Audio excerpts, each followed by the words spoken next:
Enlargement. Somebody say enlargement. Now this is what Mordecai understood.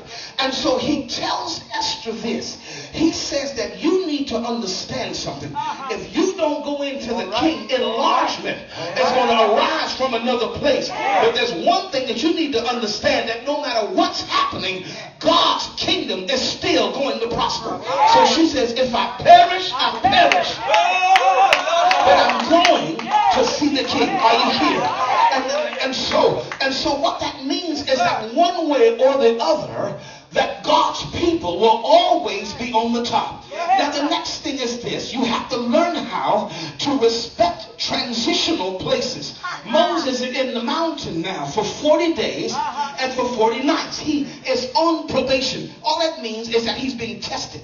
For 40 days he's being tested. And so that's what probation is. And there are some of you here tonight that right now you're in the process of being tested. He is there with no food or no water. And what that means is that God takes you outside of the realm of the natural order of things in order to expose you to the greater opportunities that come from his kingdom. That's why he said, I come that you might have life and have it more abundantly. Oh, it's true tonight.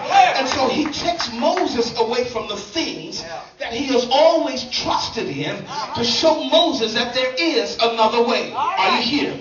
And so most people that you are dealing with will never understand what it takes to have a mountaintop experience. They see a barrier, not an opportunity. And so the Bible says that God tells Moses, don't be trying to bring them folk with you, but come by yourself. Are you here? And so there is a certain attitude that you have to take, because when you go into the mountaintop, it is such a high altitude.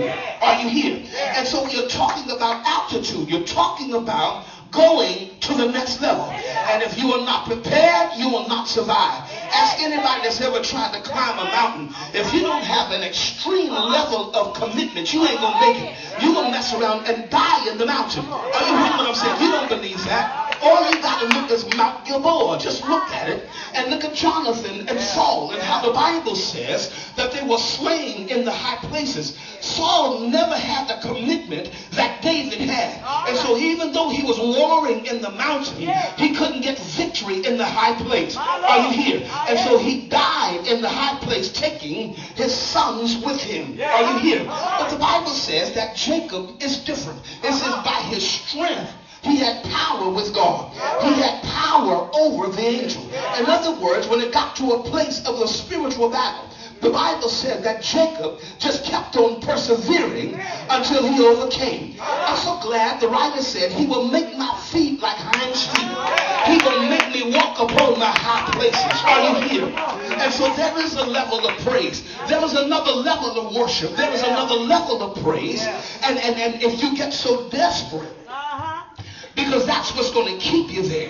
When you get desperate, you will follow God anywhere. Moses follows God into the mountain for 40 days without food or water. And so he takes him into a place where the level of worship begins to transform. I dare you to worship God until he begins to transform you. Moses is transfigured. Thank you, Jesus, in the mount. And so the Bible says that he has to overcome. And this is what Sinai is symbolic of. It is the mountain. And so he has to overcome the mountain. And if you understand anything about Sinai, then you understand how it is that he has to overcome. Because the Bible says that Sinai is straight up. It is almost perpendicular. He has to climb into the presence of God. There were folk today that want to be saved, but they're too weak. We've forgotten how to climb into his presence. Like we did a little while ago when we entered into worship. We just climbed into his presence. Sometimes you just have to say, I'm not going to let you go till you bless me. There are times when you've got to get to another level by any means necessary, because when you get there, that God is going to reveal himself. He wants to take you into another level. But listen here, get this. Sometimes the level is up and sometimes the level is down. Are you here? And so the Bible says that that when he talks to his disciples, talking about Jesus, is that he tells them, I want you to launch out into the deep and let down your nets for a draw. He says you went out, but you didn't go deep enough. Tell your neighbor there's a deeper level. If you're in this place tonight and you need healing,